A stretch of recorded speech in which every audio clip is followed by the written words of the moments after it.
көктемнің туған далам бөктерім, қандай ғажап күн сәулесін төккені. Наурыз келіп ән шырқалды көшесінде әр үйдің, естіледі үні сәбидің, пәк сәбидің. Наурыз келгенде шаттық қолар кеудеге, ажырайды жүректер өкпеменен шерденде. Наурыз келгенде шаттық қолар кеудеге, наурыз күніне жетсін көптен думан көргенге, көптен думан көргенге.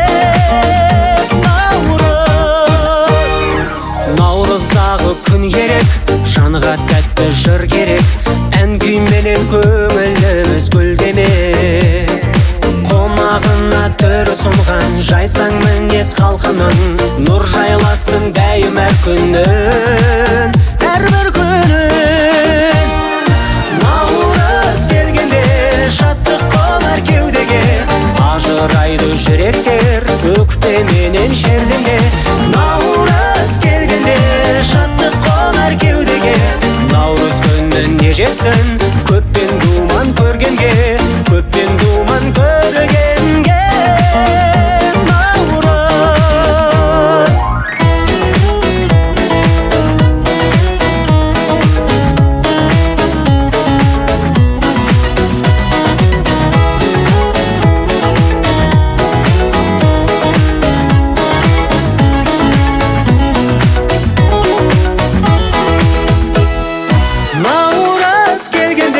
шаттық қолар кеудеге, ажырайды жүректер өкпеменен шерденде.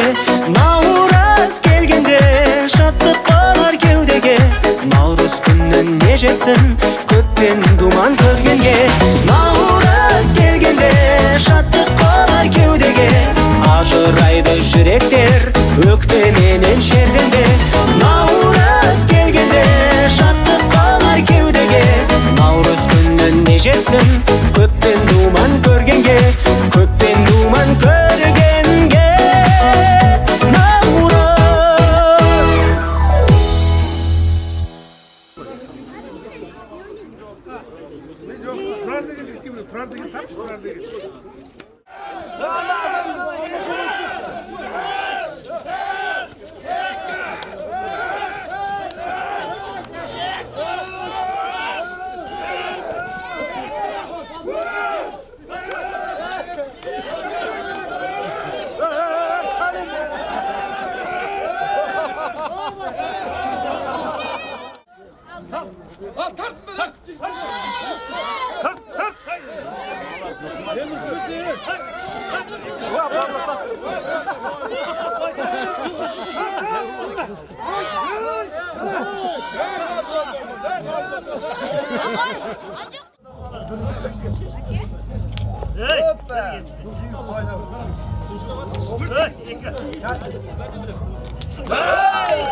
Ya ana jigit ekemiz nemin ekan?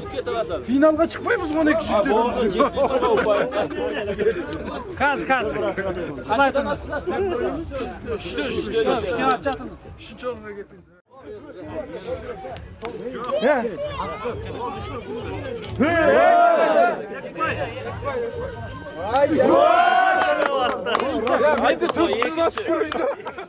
Askerga bormagan qilmaylarga.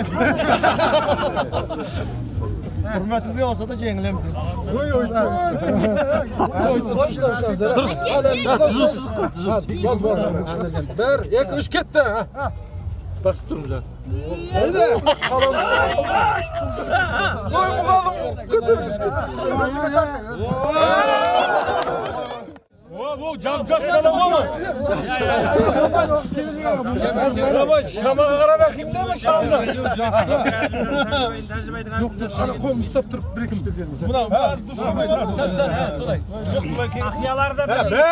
Bakınızlara. Yeka, üç. Haydi.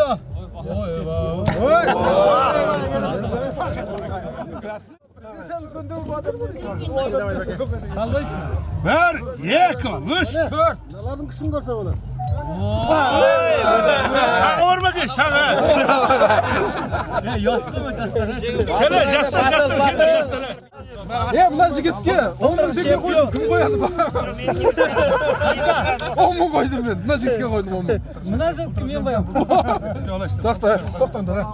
Adamlar to'xtashmanglar. 1 2 3 ket. Ha. Vaqt qazga qo'ydim men. Paket.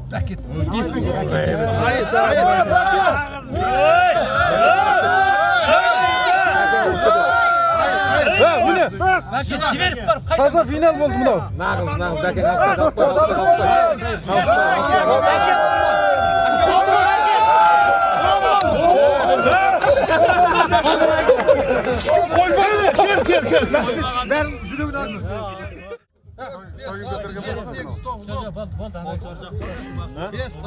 Voy baqanni o'zini yengbesa hech kim Jiberib borib boshingizga.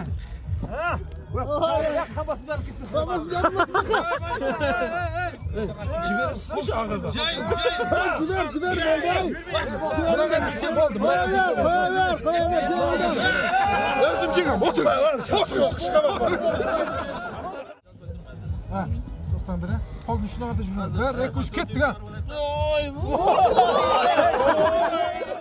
1 2 3 ketdik ha. O treskim nag'iz. O'z qalangda Mınalar bir yerga aytib qo'y, o'zlarini tartib жатыр. Mına fangoy o'yin bo'ldi. O'zlarini bulay tartib жатыр. Fangoy emas. Bo'ladi turib. Mına jigitni atini жазsal. Kuyov boladan al. Ha, solar. Qoldi uchta yugurmaydi ha. 1 2 3 ketdik ha. Jengil seviyat chiqar deb o'ylayman. Ha. Voy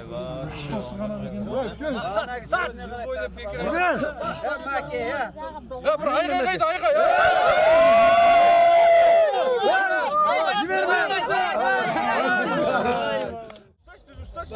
Bir, iki, üç ketdik ha. tekin ham nekevning kuchdan Ya ekan. buraganda qo'ngni kite qo'ysin, basamay qo'yadi. Vobaldiq yerni sutib. Ana bitibmiş. Bundan bulay basatdi. Haydi ya. Jiber ya. Hop shu. Haydi. Ya turmanglar olaydi.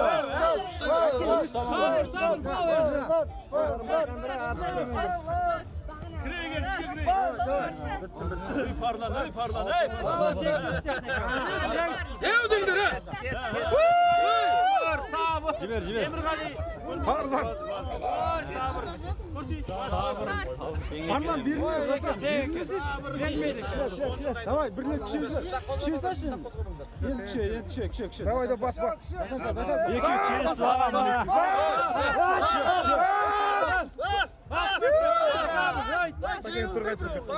Jigitning namusi. Kudur. Jiberme. Takip mısın?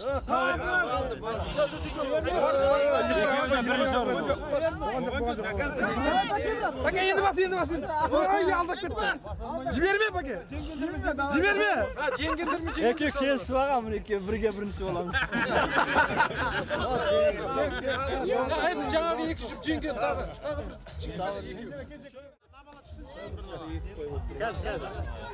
bir екі үш кеттік ha. Чемпиондармен түскен.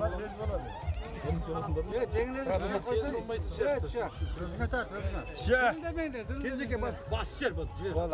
Басасаш.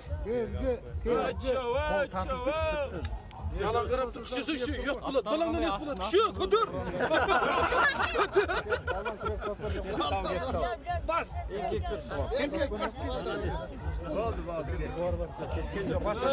Ey, qaysadan ko'tar? Shu durustdan. Jendim turib bo'ldi. Bas. Kenjege bas. Bas. Bas. Bas. Şeltik kötü bol dedi. Kettik ha. Voy bol. Hareketli. Ben küçülük biraz salayışım buna jigitke. Bol dengme yok halkı. Bol жазасың. Ha küçülük biraz salasın ha siz. Ha. Daha gözlerle belgilegen koy. Özgür çakırta. Dene ben başkanı sen. Bas. Baştan vereyim. Kim çıkar? Kim çıkar? Birinci yok. Kır götür et ne?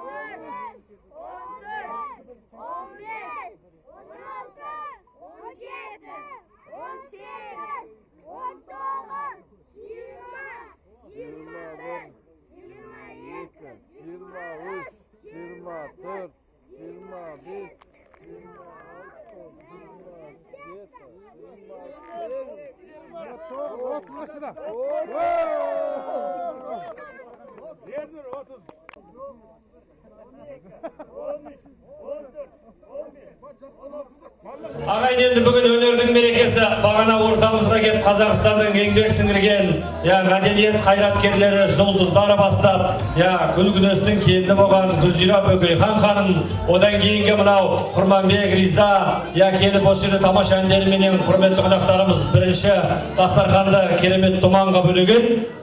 Енді осы кішкентай таңжарықтай шыққан елден, таңжарықтай атақты ақын шыққан елден ақын шықпау мүмкін емес. Сондықтан солардың кішкентай бүгінгі жұрнақтары, жалғастары, бойларында қазақтың ақындық өнері тасыған кішкентай бүлдіршіндер бар. Қазір солардың айтысы болады. Солар дайындалып отырсын. Екі ақын арнайы осы айтысқа, наурыз айтысқа шақырып отырмыз. Оған дейін жер бетіндегі күрестіктердің әнұранына айналып кеткен Ермұрат Зейіпханның тамаша әнін білесіздер. Алыс кетсем, қалай сөзін кім айтады? Сол тамаша ән бар, осы керемет бұлдырап қалушы едім күнес-ай деп жүректегі қылын тербеген тамаша әнді ортаға Айжан бауырымыз кеп отыр. Қошеметтен қойыңыздар. Ассалаумағалейкум, құрметті ағалар, аталар, апалар. Ұлы соң болсын, наурыз мерекелеріңіз құтты болсын. Құрметтеріңізге Ермұрат Зейіпхан ағамыздың күне саян қабыл алыңыздар. Бауырыма бір барып келейінші күне сай, көзім алды тымтанып енейінші күне сай.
Кімнің баласысың?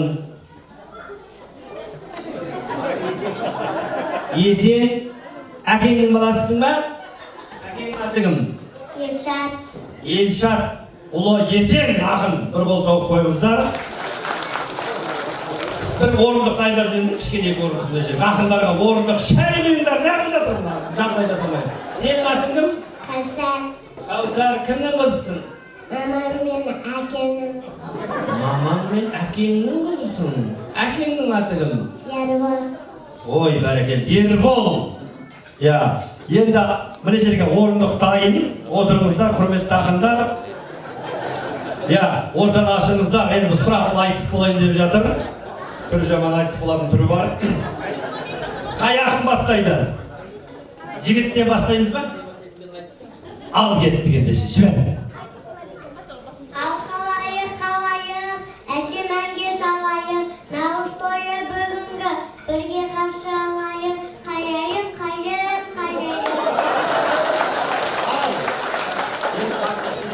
Жанымға наурыз тойына, кәусар қызы мен болам, өнер туған бойымда, бүгінгі айтыс алаңын, екеумізге әннің, жалғастыршы есен жаным, айтсақ саналы, Ал жалғасты деп. Менің айтысам, батылдығым бар екен, таныстырсам өзімді, есен ақын мен болам, қайайым. Бәтеңденің бағында байы алмай жүруші, үйреттің бі жиренді, теріс қарай киюші, қайайым. Жаман айтты ya. Кәусар кімге көресің, өзің мені білесің, оңға кейін қиналып, санай алмай жүруші, қайайым. Аңғырдасып жүруші, таңда ашып күлуші, есім неме есен ау мама деп жылап жүруші. Жаман айтты, ал не? Ол науыз бәріні татулыққа шақырған, тоқтатпасақ айтысты, сөз қалғанда ақыннан қайайым.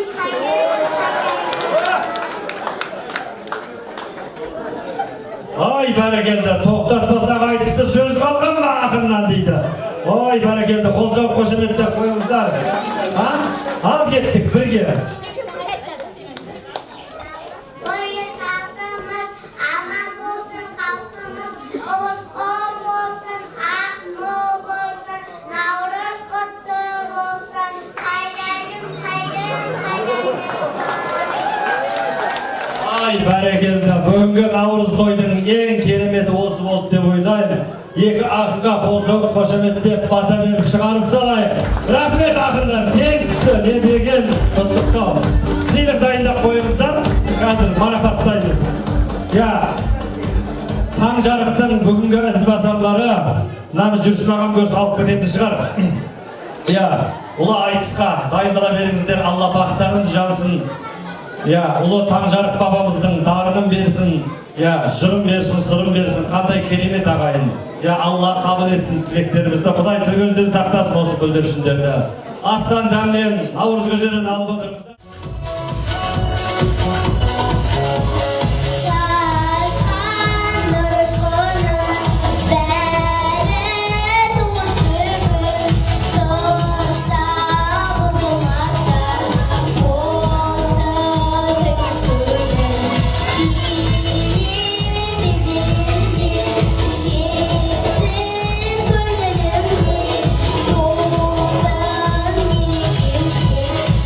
Thank you.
Енді біз қазақ деген салт дәстүрді сақтаған елміз, дәм тұзды ақтаған елміз. Бүгін шын мәніндегі рухани жаңғыру болып жатыр. Қазақтың ұлы даласында осындай ұры мерекелер болған. Сол жаңғырып тәуелсіздіктен кейін салт дәстүр қайтып кеп, өлең, айтыс, тұсау кетер, бес атары қыз ұзату бәрі жасалып қазақтың мәнін, сәнін келтірген ағымен. Сол рәсімнің бірі қазір тұсау кесер рәсімі болады. Жақсылап ырымдап ұлыстың ұлы күні Тұрсынай анамызды шақырып, ырымменен жақсы қасиетке балап, арнайы тұсау кесер рәсімін жасаймыз. Ол кісі дайындалсын, келіп мына жерде ортаны ашыңыздар, дайындала беріңіздер. Наурызнама деген қазақтың ұлы дәстүрі, сол туралы кішкене азырақ айта кетейін. Наурызнаманың түп төркіні Нұх пайғамбарымыздан басталған екен.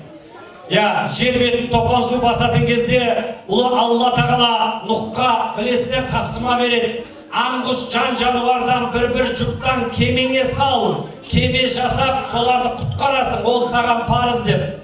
Сөйтіп Нұх пайғамбар аңқұс бәрінен бір жұптан алып, үлкен алып, кеме жасап, алып топан суға дайындалады. Содан топан су басқанда, сол Нұх пайғамбардың кемесі топан судың үстінде жүзіп қалықтап, қасиетті қазақ жеріндегі Қазығұртқа келіп тоқтаған дейді аңыз бойынша. Қазығұрттың басында кеме қалған, ол әулие болмаса неге қалған деген сөз содан қалған ағайын. Содан жер бетіне түсіп, аман қалған кезде Нұх пайғамбар қуанып, бар азық-түлігін шығарып, қараңдар, тағарының түбін ақтарып, әр қайсысына не қалады, бәрін тайқазанға салып, ас пісіріңдер дегенде, бір қалтаны ашса, бір жапырақ ет шығыпты түбінен. Келесі қалтаны алса, бір уыс бидай, келесінен бір уыс дән, ан жақтан тұз, мына жақтан тағы да бір дәмдер шығып, барын қазанға салып, енді ниеттеніп араластырып жатқанда, ұлы Алла тағала көріп айтты дейді. Нұх пайғамбардың пейіліне риза болдым, азды көбетіп жатыр деп періштелерге бұйрық беріпті. Барып Нұх пайғамбардың қазанына Каусар суынан құйыңдар, береке дарытыңдар деп. Содан періштелерге қазанға Каусарды құйып, береке дарытып, араластырып, үлкен керемет көже болыпты дейді. Содан сол жердегі бүтін адамдар, жан жануар, аңғұс, бағанағы көжеден ішіп, береке дарыған көжеден бәрі мәз-майрам болып өстіп, той-тойлапты дейді. Сол кезде алақан жайып Нұх пайғамбар Алласына, Раббысына шүкірлік айтып, аман қалдырғаның үшін деп тілек бата беріпті дейді. Мына бата беру дәстүрі көже ішу ұлы далаға осылай тараған екен дейді ағайын. Сол дәстүрді жасап отырсыздар бүгін, жаңғыртып отырсыздар, құтты болсын. Өркен Мұсабектің шаңырағында келген Мұсабек ақсақалдың кішкентай немересін тұсауын кесейік деп отырмыз, ардақты ағайындар. Өте қуаныштамын, қасиетті күні, ұлыстың күні, мына кішкентайымыздың тұсауын кесу мен үшін бір мақтаныш. Бір бата беріп берейін. Амин. Қаз балам, қадамыңды жаз балам, тұсауыңды кесейін, қадамыңа қарайық, басқаныңды санайық.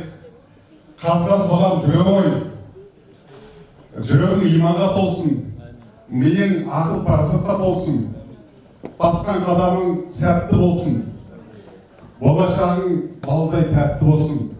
Ең болмағанда мендей жер шарлайтын мықты азамат бол. Амин. Алла қабыл етсін. Ал жақсылап сізлер деп кесіп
өңірден жиналған Назарбай қаласындағы Сарыарқаның төріндегі қалың қазақ. Бәрің абыройлы, бәрің ғажап. Өздеріңнің Наурыз мерекелеріңіз құтты болсын, денсаулықтарыңыз мықты болсын. Наурызды тойлап отырған көпшілік ағайынды, туыс, келіндер барлықтарының мына Наурыз мерекелеріңіз құтты болсын. Наурыз мерекелеріңізбенен құттықтаймын. Сонымен қатар осы отырған көпшіліктің жаңа жылда жаңа табыстарға жетіп, келер жылғы Наурызға шейін барлығымыз аман есен кезіктіріп, өстіп жақсы күндерде ойнап күліп жүргенге Алла Тағала нәсіп қылсын. Барлықтарыңыздың дендеріңіз сау болсын. Көпшілік рахмет.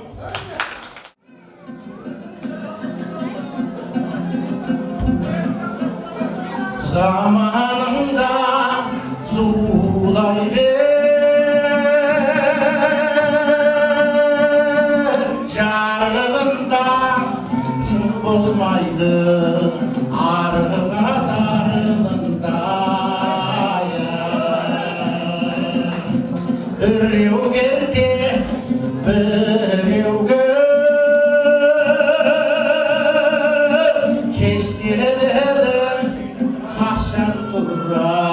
Bulganlar kalıbında ya. Hayrat zamon astavudun çekildi bayrak bağana. Осы басқосуды ұйымдастырудағы ең басты мақсат бір-бірімізбен танысып, Наурыз көже ішу ғана емес, өсіп келе жатқан, осы жерде кіндіп қан тамған, кішкентай құлыншақтарға осындай ұлы бабаларымыз өткен, осындай ұлы мұралар болған, солардың рухани ән жырымен таныстырып, солардың мерейін өсіру болатын еді. Соған бір қабан жетіп, сол мақсат орындалып отқан сияқты, қандай тамаша әндер шырқалып жатыр. Мұралардың, күллі Алашқа, қазаққа мәңгілік мұра қалдырған бабаларымыздың туындылары қандай керемет. Біліп, айтып, телефонға түсіріп, бір-бірімізге жіберіп, сол әннің әуенімен балаларымызды әлдилеп, соларға Таңжарықтың жырын жаттатып, әшімнің күйін естіріп өссек, бізден туған ұрпақтарда ұлы бабалар сияқты текті болар анық ардақты ағайын. Астан дәмнен алыңыздар. Енді болам деген баланың бетін қақпа белін бу дейді. Осы жерде кішкентай бүлдіршіндер нағыз Наурызды бізге сезіндіріп жүрген осылар. Бүрмейлі көйлегін киіп алған, басында өкілі тақиясы, бөркі, камзолы, шапаны, бәрі осында жарасып біздің құлыншақтар сәнін келтіріп жүр. Сондықтан барша өнерпаз балаларға бір кезек берген жөн санап отырмын. Сондықтан осы балалардың тұсауын кесіп, бата беріп, бір мақтап, жұрттың алдында тақпақ айтса, мерей өсіп, ертең үлкен өнерпаз болатын сөзсіз ағайын. Сондықтан ортаға шақырайық. Барша ән айтам, тақпақ айтам деген бүлдіршіндер ортаға келсе деп ойлаймыз. Қанат, Қайрат бастаған біздің, осындағы бүлдіршіндерін шақырайық. Қайрат ағамыздың баласы осында Қанат деген азамат өзінің бөркін киіп, ақ костюмін дайындап, баяғылардың сал-серілері сияқты келе ғой. Қатар-қатар тұрамыз, тақпақ айтамыз дегендер. Танысамыздағы тақпақты бастаймыз. Бірінші бастайтын Қанат Қайратұлы. Қандай тақпақ айтасың? Наурызға тілек деген. Наурызда ет туғанда, ала биен құлында, ала тауға сыймасын. Қара биен құлында, қара тауға сыймасын. Үйің алды той болсын, қоран толы қой болсын. Қазаның қайнаған кілкіл деген май болсын. Айың тосын оңыңнан, күнің тосын соңыңнан. Мал менен басын, тең өсіп, кетпесін дәулет қасыңнан. Ай, азамат, Қайрат, Қайратұлы Қанат. Жазушылар жазбаңыздар. Келесі, таныс болайық шеттен. Сен есімің кім? Бақыт Бейбарыс. Бақыт Бейбарыс. Наурыз той тамаша, Наурыз той жараса, табиғатта тамаша, тамылжып тұр жараса. Ай, бәрекелді азамат. Келесі, аты жөнің кім? Арайлам. Әкемнің Әріпхан. Әріпхан қызы Арайлым. Ал кет. Сап-сары жапырақтар, сыдырап құлап жатыр атыраптар. Біреудің жанарында, біреудің табанында, сап-сары жапырақ.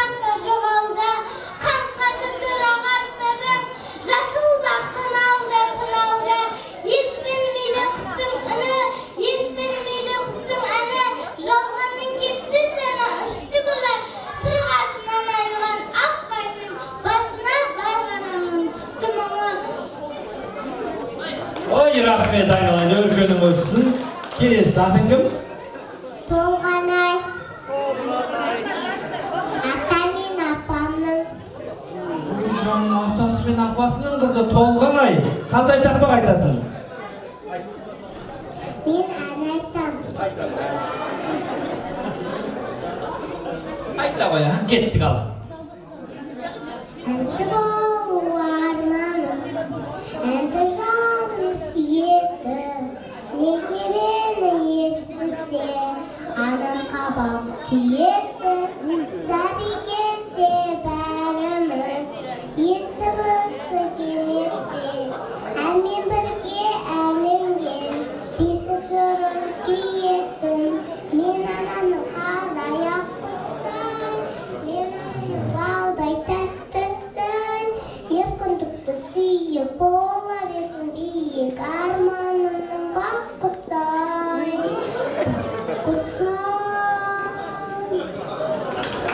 Айналып кетейін, я. Әдем әнді сен айтсаң, саған ешкім күлмесін. Анашыңа сәлем айт, енді қабақ түймесін. Ай, бәрекелді. Толғанай, ата жесінің қызы жазып қойыңыздар алғысқатқа. Келесі атың кім? Парижа. Апамның Шулқан. Ал, бәрекелді, апасының қызы Париза, е? Қандай өнер көрсетесің? Тақпақ айтам. Анам бошақ қашында баспа не керек? Аналар жүрегі мерінді ғой керемет. Зайнат басқа бақыт не керек? Айналайын, рахмет, жарайсың. Я, жазып қойыңыздар, Париза. Қыз жібектің сіңлісі келді, ал. Айару айтады, айару. Қандай тақпақ?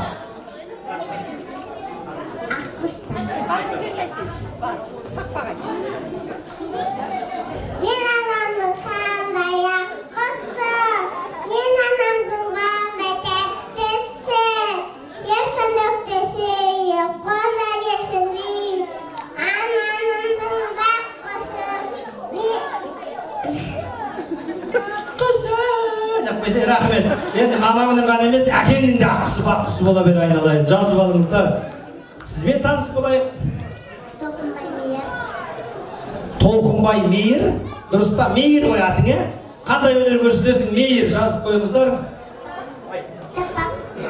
Оятып шыңмен асқарды, үйретіп мұзбен аққарды, нұрландырған даланы, наурыз көктем басталды.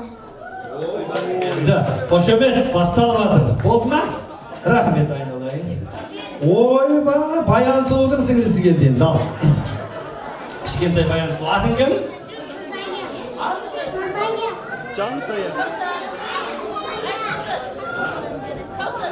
Қандай тақпақ айтасың? Шақайнатып бедем, жиді таптан ғасым, сұңғып бедем, мұнда татты баласым. Керемет тақпақ болды. Атың кім? Жаная. Жанаят? Ой, жаным, қалай сөйлейді? Қай жеріңнен сөйлеп жатсың? Ана жаққа тізілде. Ой, бәрекелді. Жанаят келіп, я, ортаны көріп кетті. Өнеріне атасы сеніп кетті. Тақпағына атасының жүрегі еріп, пенсиядан 5.000 теңге беріп кетті. Рахмет, я. Мына сәукелесінің өзі 10.000 теңге тұрады ғой, ата. Рахмет, жалғастырайық әрмен қарай. Келе қояйын. Айтқан жоқсын ба бағана? Атың кім? Қарақат. Қандай өнер көрсетесің? Тақпақ айтам. Қарақат. Жазып отырыңыздар, тақпақ ал кеттік. Қазақстан. Жоқсатаны демейсің, сүйемесем. Табанатын тәңірім елесем. Адам күні қиылмаған. Ақыт өзіңе сүйемесем. Қазақстан, пай, пай, пай, пай. Сен менің шолпанымсың жанғанымдай. Өзіңде өмір сүрген қандай бақыт. Өмек, махаббат, арманым ай. Шымен біліңдер, Қазақстан жамандан күндер біліңдер.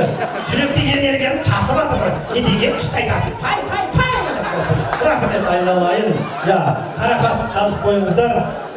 Жігітпен таныс болайық, аты жөнің кім? Тұрсын Айбарыс. Тұрсын ақын Айбарыс. Тұрсын ақын Айбарыс сөйлейді, бұл қай барыс деп бәтті. Ал, не айтасың? Жүрегіміз жайнатқан сіздер ғой, ол аналар. Зор денсаулық молдығы тілейміз біз ғой. Жаным айтқаның есін. Айбарыс есімі таныс болайық. Менің аттым Ағабек Фатима. Аты Фатима, е?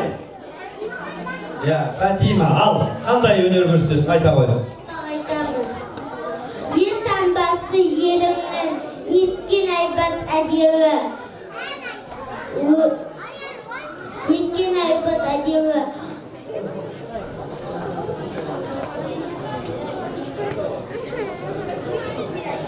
Өзі сондай айбетті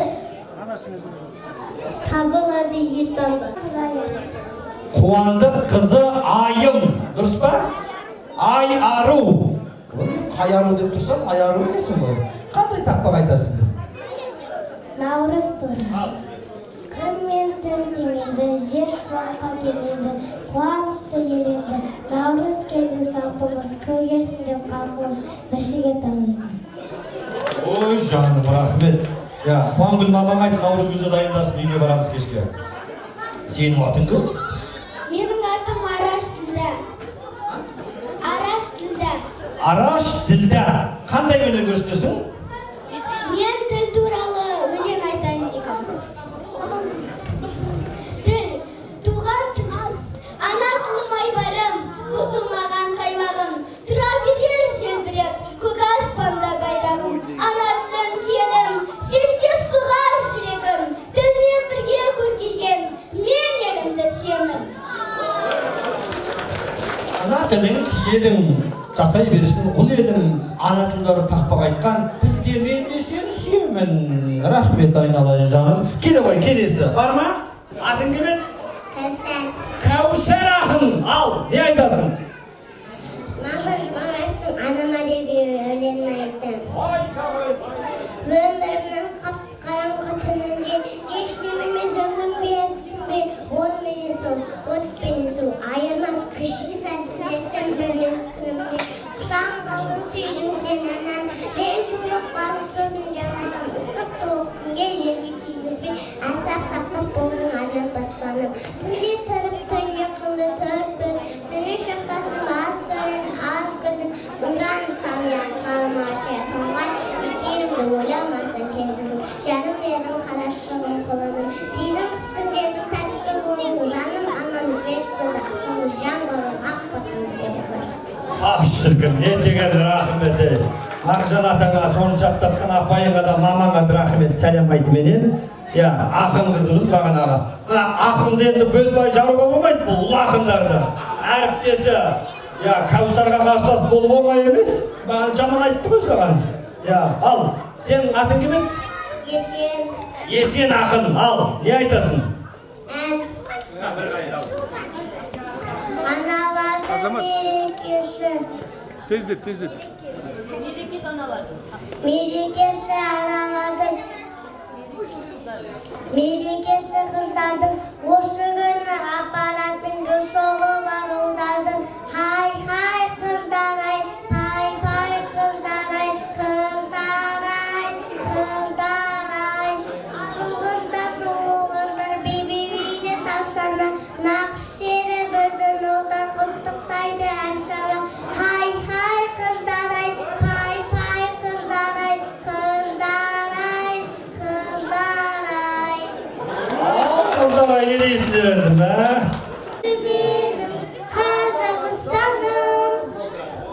Рахмет айналайын, көбірі. Не деген патриотпыз?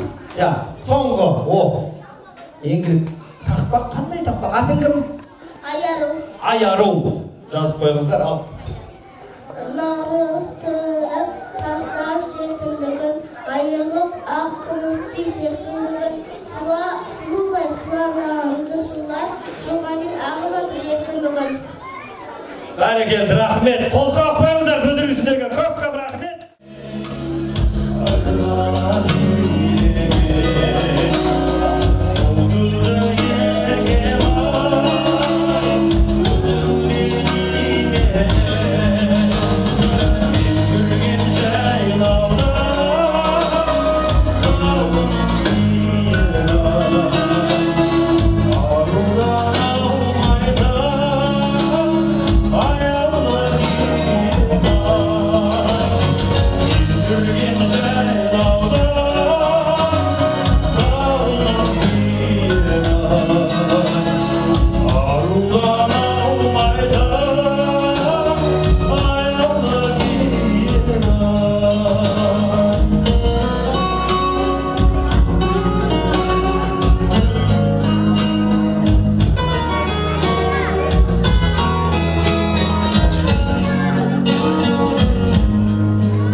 ұйымдастырушылар алқасының төрағасы Әділ Мырза бастаған Қайрат, Бақытқазы, Ертай, Қуантай, Тұрсынай тәте, Фермагүл тәте, Гүлжай тәте, Алтын, Нұрик, Биғазы, Нұргүл, Нұрданғазы, Ерболат, Ернұр, Миятбек тағы да басқа аталған, аталмаған барша ұйымдастырушыларды шақырайықшы. Келіңіздер, қол соғып, осы күштердің арқасы осы бас қосқанымыз. Ассалаумағалейкум. Күнестің келген жалпы қауым міне бүгін үлкен мерекемізді тойлап отырмыз. Осы азаматтардың және өздеріңіздің қолдауыменен осы наурыз өтіп жатыр. Бұдан да ары қаратай жалғасын табады деп ойлаймын. Келген қадамдарыңызға көптен рахмет айтамын. Наурыздарыңыз құтты болсын. Рахмет. Мына кісілерді енді бәрі сөйлесе тілек ниетіміз бір. Дегенменен осы кісілердің еңбегі біздің арамыздан қалып қойған кісілер осы ренжімесін ата алмайды. Бірақ көп болып көтерген жүк жеңіл дейді. Барлығының өзіне лайық міндеті бар. Жалғыз аттың шаңы шықпайды дейді. Осы кісілердің арқасында осындай әдемі кеш болды, наурыз болды. Енді мен түйіндейтінім, біздің ортамызда ерекше айта кететінім, менің бір екінім бар, Бақытқазы, Биғазы алдыға шықсын. Осы азаматтар менің артымнан ерген жақсы інілерім. Екеуі де оң қол, сол қол, менің келешек ізбасарларым. Қате тұрып апты екеуі. Алла разы болсын. Жаңадан бергі концерттік бағдарлама осыны біз түзуге де бір ай уақыт кетті. Оңай емес. Басқасы бірден кетті деп ойламаңыздар. Осының арасында біраз шаруалар біткен. Өзіміз білеміз. Оны енді бұл ортаға салмаймыз. Және де бірге азамат бауырыма бір қол соғып қойыңдаршы. Осының біздің бас сценариямызды түзуші ақыл кеңесімізге қаратай осындай әдемі кеш болды. Бақытқазы болса осы концерттік бағдарламаға бастан ақыр жауапты болған. Мәдениет, ойын, сауық бәріне осы жауапты. Биғазының жастарды алға басып жүрген осы ортадағы жастардың басы болып, ең алғаш күнес торабында наурыз мерекесін ортаға салып, ағалар осыны былай істейік деген жігіттің біреуі Биғазы. Әзірде белсенді қызмет атқарып, Алла жазса, енді мен орнымды беріп бассам 1-2 жылдан кейін осы Биғазыға беремін. Рахмет. Бір-екі ауыз сөз. Шерем құрметті көпшілік, енді наурыз деп жатырмыз ғой, біз бұл өзіміздің мүддемізге жеке пайдамыз емес, атадан балаға қалып келе жатқан бір ұлы мереке болғаннан кейін осы ұрпақтарымыз көрсін, ұрпақтарымызға қалсын, бұны біз істейік, біз бастайық, сол ұрпақтар арқатай жалғастығын табады деп, бұны сондай үлкен идеямен бастағанымыз, Құдайға шүкіршілік жаман болған жоқ. Біз 3-ші кезеге өткізіп жатырмыз міне.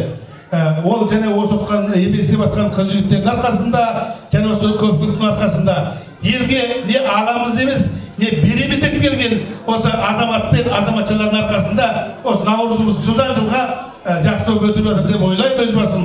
Арткен жері болса, айбекпейсіздер, кешіресіздер. Енді қалған жері болса толықтап жүресіздер. Тек барлықтарыңызға рахмет. Алла жар болсын.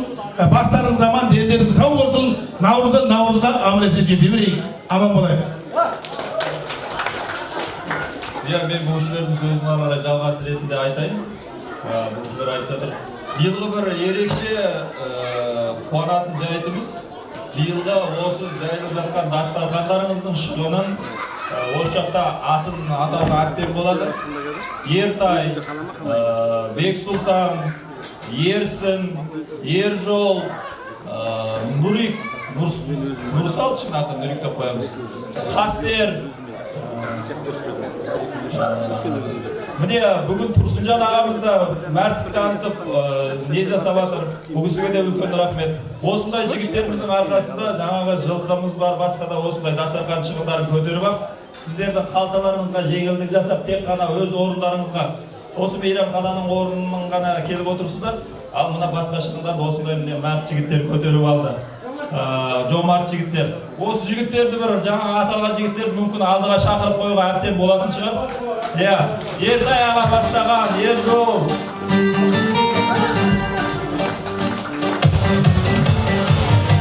Ерсін. Міне, осы жігіттердің арқасы деп айтуға болады. Бұл енді биылғы жалғасы. Берірек тұр.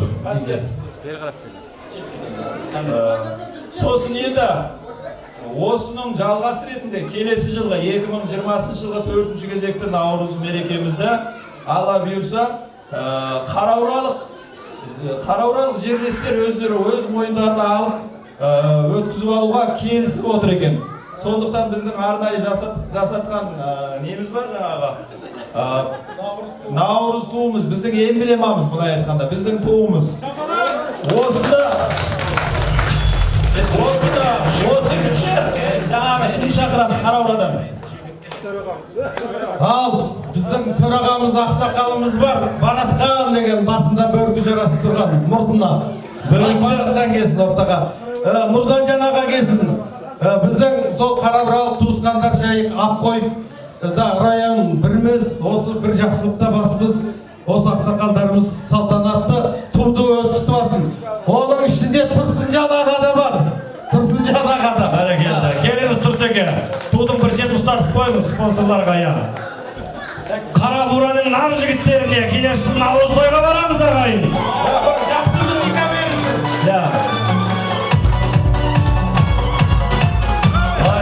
Қарабұралықтар билеп тұрып өткізіп алайық.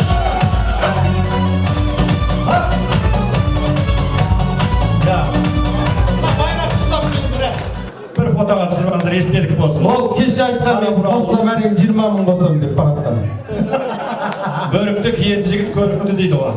Тамаша азамат екен бәке. Менің жездем ғой бараттан. Рахмет. Ал енді осы біздің Қарабұрамыздың ақсақалы болған үлкен басымыз, осы ағаларымыз ажаттада отыр, бірақ бәрін шақырып уақыт бермедік. Енді осы кішілердің ішінен біреуі салтты туымызды өткізіп алып, келесі жылы қалай өткізуге бір ант берсін. Ал бәрекелді. Ал құрметті жиылған қалайық, міне ата бабамыздан жалғасып келе жатқан осы бір Наурыз тойын, келер жылға Наурыз тойын біз үстімізге алып, халқымызды қалауы бойынша барлықтарыңызды разы қылып өткізуге шын күшімізді шығарамыз. Барлықтарыңыз тойға келіңіздер. Той қыласын, тойдан кенде қылмасын. Барлықтарыңыздың бастарыңызды жақсылық бола берсін. Жақсылықпен кезігейін. Ал дедім жапық.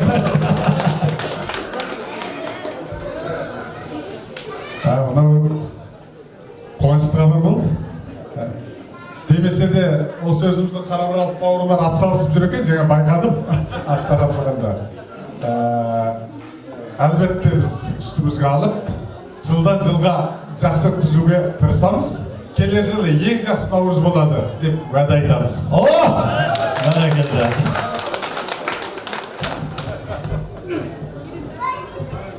Мына бүгін күрес наурызына келген барша қауым бауыр туыстар, жерлестер, міне мынау 3-ші кезек наурызымызды қуанышты түрде жақсы өткізіп, осындай бастамашылық жүрген мынау Әділ мырза, Бақытқазы, тағы басқа, енді мен атын білмейді екен, барлық жас жігіттерге рахмет.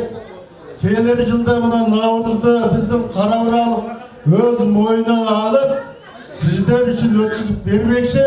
Оған міне біздің Нұрданжан бауырымыз, Тұрсынжан бауырымыз, міне мен бәріміз серт береміз. Жақсы ағалар, сіздер орындарыңызға барсаңыздар болады. Біздің Тұрсынжан ағамыз айтады, азаматтай азаматымызды тұрақты наурызымыздың асабасы етіп сайлап алайық дейді. Тұлғы жапалар! Жерде біздің жартағем тәтелеріміз бар, апайларымыз, бағанадан бергі қол өнері бұйымдары бар, әртүрлі қымыз, шүбәт, бауырсақ, осы қыздарымыздың биі соны даярлаган мына тәтелерді алдыға. Туыстугандар менен наурызыбыз өтө жакшы өттү. 3-нчү иретке наурыз мерекебиз куттуу болсун. Осы наурыздың айырмасын барлығын отбасымызда осындай жақсылық болсын. Аман есен келесі жылғы наурызымызға осы гүл жайнап барқан келе берулеріңізді өтетеміз. Башқарып елдеріңіз сау болсын. Тек амандық дейміз. Еліміз аман көк тудың астында желбіреп жіберейік. Баш шіркін, айтқанымыз келсін. Жақсы, ең алдымен мынау наурызға келіп қатысқан барша өзімнің туысқандарым, жерлестерім сіздерге үлкен алғыс. Бүгінгі наурыз керемет деңгейде өтті деген ойдамыз. Әрине, сонымен қатар өзімнің мынау 8 келініме үлкен рахмет айтамын. Осы уақыттарын шығарып, осы 8 келіннің жолдастары, күйеулері, балаларын бағып, осы келіндердің жаңағы кішкентай биге машығуына уақыт бергеніне үлкен рахмет. Деген уақытымыз кішкене аздау болып қалды, 7-8 сағаттық машық. Енді келесі жылы бұдан да амандық болса көлемдірек болады деген үміттемін. Рахмет. Құрметті туыстар, туған күнге қадамдарыңызға болсын және тарағандарда бәріміз өте қуаныштамыз тарағандар тойымызға. Және де біз еңбектеніміз демейміз, топпен болып жатқан той барлықтарымыздың отбасыларымызда жақсылық болсын. Және біз мынау келесі жылдың той басталуын өз мойнымызға көтеріп отырмыз.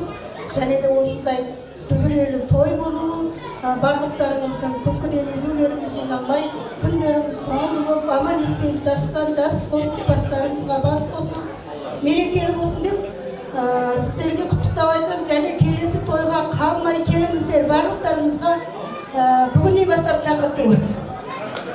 Тұрсынжан Тоқай, Астанадағы күрестіктердің Аздауырын мерекесінде ауылдастар арасында өткен қол күрестен бірінші орын алған үшін деп жатыр. Ғалымдардың ішіндегі палуаны, палуандардың ішіндегі ғалымы деп қояқшы. Тәтті дәм, ерекше тәтті дәм жарысында бірінші орын иеленген Нұргүл ханымды қолдау қошеметтеп қояқ. Ортаға келіңіз. Осындай бірінші орын марапатпен Бану ханым.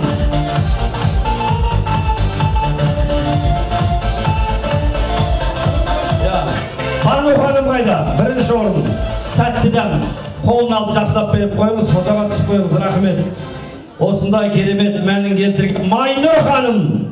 Алғыс хатымыз бар. Енді қолөнер бойынша бірінші орын Гүлжай ханым. Осындай бірінші орын марапат Жұман ханымға. Жұман аяқ киім бойынша азамат, қолы алтын шебер. Жұман деген біздің керемет шеберіміз бар. Осындай қолөнерден алтын апайымызға да алғыс хатымыз бар. Келіңіз. Бұл кісі ақындықтан емес, бүгін қолөнерден алып отыр біз. Келесі осындай бірінші орын Пермагүл апамызға, тәтемізге, Пермагүл тәте, алғыс хат. Осындай әдем алғыс хат мәтіні ән би бойынша келіндер тобы, қазақтың келіндер ай. Арқан тарту бойынша Нұриктің тобы, бірінші орын. Келе беріңіз Нұрик, ары қарай айта береміз сіздер, бере беріңіздер. Осындай мәтін Әлжан тобы, екінші орын. Үшінші Кемелбек тобы, есім аталған кісілер алып кетіңіздер тез-тез. Келесі Гіртасын көтіруден бірінші орын Батыл. Не деген қанша көтерді? Батыл бірінші орын Гіртасы. Әрмен қарай. Екінші орын Нұрсұлтан гір көтеруден. Үшінші орын Ернұр. Екінші орын кешіріңіздер. Екінші орын екеу берген. Үшінші орын Батыл. Тағы да Ернұр. Үшінші орын гір көтеру. Үлкен Ернұр. Дәгірау Ернұр. Балшық Ернұр. Келесі жарыс үшінші орын. Қандайдан? Ауыр көтеру. Гіртасын көтеруде мақсат. Жетен ба? Ой. Мақсат күйеу бала. Мұндай күйеу бізде біреу ғана деп қойын. Аудармаларыңыз болса хабарласыңыздар. Күрестіктерге 50% жеңілдікпен істеп берсін. Мен атынан. Келесі Жарысқа 3-ші орын гір көтеру Қастер мырза 3-ші орын. Осындай асық ату бойынша Ернұр 1-ші орын. Асық ату Ернұр. 2-ші Ернұр, асық ату 2-ші орын. Ернұрдың бәрі қарыпты ғой. Үлкен Ернұр. 3-ші орын асық атудан 2-ші орын асық атудан Мұхаммед. Мұхаммед асық ату 2-ші орын. 3-ші орын Ержол асық ату. Ержолда біраз жерге атады екен. Бойызың ғой еңкейіп тұрып біраз жерге барған шығар. Келесі. Қол күрес 2-ші орын Бақыт Қазы. 1-ші орын кетті. Келесі. 2-ші орын қол күрес Бақыт Нұр. 1-ші орын қол күрес Сабыр. Бар ма? Жастар арасында Сабыр қол күрестен жастар арасында 1-ші орын. 2-ші орын Кенжебек. Жастар арасында 3-ші орын Дүйсен. Тағы да 3-ші орын екеуі Нұрсұлтан. 3-ші орын. Тағы 3-ші орын Парлан дейді, қол күрес. Парлан. Ал беріңіздер, рахмет. Болды ма? Балаларды кедекеңдер, алысқар. Балалар дайындаламыз. Ереке, кім бірінші? Бастайық. Еларыс Биғазы, алысқат, рахмет. Келесі. Ернар, ән айтқан керемет, алысқат, Ернар. Тез-тезге балайықшы, уақыт өтіп жатыр. Келесі осындай, Ділда. Бар ма, Ділда? Ділда. Ортаға келе берсін. Кім? Ұлағат. Ділда, Ұлағат бар ма? Ділда. Кімдік? Мамасы шыға беріңіздер жоқ болып атса. Ұлағат бар ма? Ұлағат Серікжан ұлы. Алыңыз. Келесі. Айбарыс. Қайбарыс демедім ғой бағана. Өркенің өсті жарайсың. Осындай алғысқат. Жәния Айдыннұр қызы. Дұрыс айттың ба? Жәния Айдыннұр. Тақпақ айту. Аяру бар ма тақпақ айтқан? Мәңіз алыңыз. Аяру кім? Мә қой айналайын. Фәриза. Фәриза деген бар ма? Күш тақпақ айтты ғой. Сен ба? Фәриза Биғазы ма? Кім қызы? Ой жаным ол. Мә, өркенің өссін. Тағы. Толғанай, апасының қызы бұл бағана. Әжемнің, апамның қызымын деп тілеген. Ой сәнім өу, рахмет саған. Бейбарыс Бақыт. Ой, жігіт азамат. Келесі бар ма? Қанат. Дұрыс па? Қанат. Қайрат Қанат. Ой, азамат. Киім қандай, бөрік қандай, көрік қандай. Ғалия Асқат қызы. Бар ма? Мә қой. Ғалияға бере қой. Есен ақын біздің Таңжарықтың болашақ ізбасары. Менің бауырым бір болса қойыңыздар. Есен ақын. Оның қарсыласы Кәусар ақын. Мұзартқа рахмет. Міне, Мұзарт ағаңдікін ала қойды. Келесі Құлпыр. Қане Құлпыр, аяулым еке байып ма? Мә қой айналайын. Аймекен. Осындай алғысқат Нұржанат. Дұрыс па? Ондай біз айтпақшы. Ән айту бойынша үлкендердің арасында Нұрданжан ағамызға да алғысқатымыз бар. Қол соғып қойыңыздар. Қара бура, қандай тамаша айтты бағана. Рахмет. Арнайы Алатау етегінен келген Сейт бауырымызға да алғысқатымыз бар. Рахмет.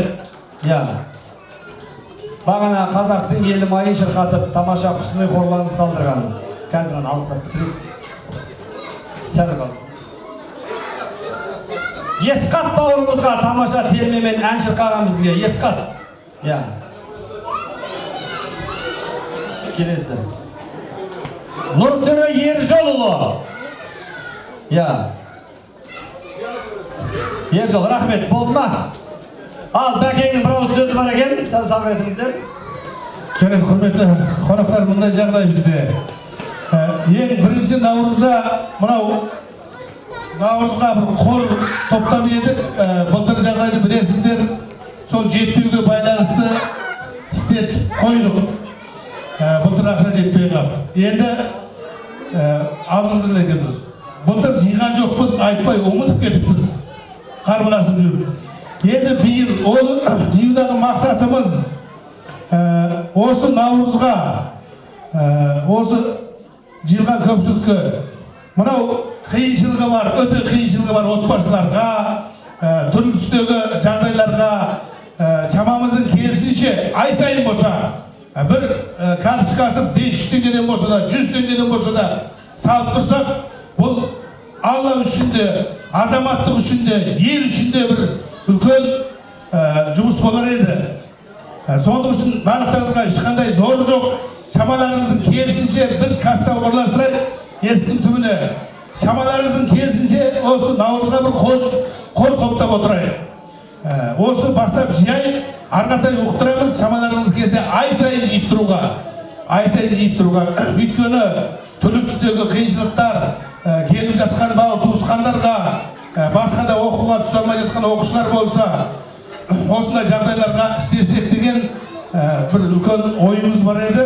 Сіздердің дұрыс түсіндірулеріңізді сұраймын. Қалай дейсіздер? Қоздарда шапалақтарды соғып қойыңыздар. Ол 100 теңге мен 500 теңгеде 1000 теңгеде тұрған дүние жоқ. Тек қана сауап үшін, көмек үшін жинастырсақ, ертең бәріміз үстінде жақсы болар еді. Жақсы, рахмет. Бәрекелді. Күлгін-өстіктердің мәдениет министрі Бақыт Қазы мырзаға бір қол соғып қойыңыздаршы. Енді қор ашпады, жақсы ниеттен болатыр. Ертай екеуміз ортада қалып, алғыс хат тапсырып жатырмыз. Бұл керемет жігіт қазақтың, бағанағы жомарт жігіттердің қатарында екен. Және бұл мен білетін текті әке. Бір айта кетейін, Айбота Ертай қыз дейтін осы кісілердің құлыншағы үлкен қазақ елінің жалауын биікке көтеріп жүр. Былтырғы жылы Малайзия елінде өткен Азия чемпионатында Қазақстанның Республикасының атынан шығып, дүниежүзілік гран-при чемпион болды. Одан кейін сол биыл тағы үлкен байқауға қатысып 2019 жылы Венгрия және Греция өтетін халықаралық жарыстардың лауреаты атанып, соған жолдама алды. Сондай тек ұрпақ тәрбиелеп отырған Ерекеге де қол соғып қояйықшы. Рахмет, Ереке. Айботаның жеңісін тойлай берейік. Алла қаласа осы Венгриядан бас жүлде алып келгенде бәрімізді шақырып бір жылқы сойып шақыршымыз. Тек айтып жатқан жоқ. Құдайым оңдас екен, барша халқын қолдас екен. Ел амандығы мәңгіге сақталса екен, балаларымыз алаңсыз бапталса екен. Ізгілікпен күн кешіп барлық адам бар жамандық табанда тапталса екен. Боз балалар тезден отау құрса екен, бар назарын отбасына бұрса екен. Жарлы байып жастар тез өссе екен, аңсаған арманына жетсе екен. Бисмилла айтып пісірген наурыз көже астарың, берекемен бірлік боп ашық болсын аспаның. Аман болып отбасың, жүзге жетсін жастарың. Жыл басы наурыз келгенде қызыр баба қолдасын. Ескі жылың есіркеп, еш жамандық болмасын. Қонақ келсін төріңе, тыныштық берсін еліме. Наурыз тойың құт болып, ырыс болсын жеріме. Қағда тілек тілейін, қалқыма берме саруайым. Кәрі жасым аман боп, жар болсын Алла Құдайым. Осындай тойдан айырмай, ойын күлкі тыйылмай, баршаға бақыт әкелсін, ұлы күні ұлысын. Бисмилла. Аллаху акбар. Аллаху акбар. Жандарыңыз қуатты болсын, күндеріңіз шуақты болсын, ұлғыздарыңыз тыныштық, тұлпарларыңыз тыныштық, осындай баршаңызға жұмысты болсын.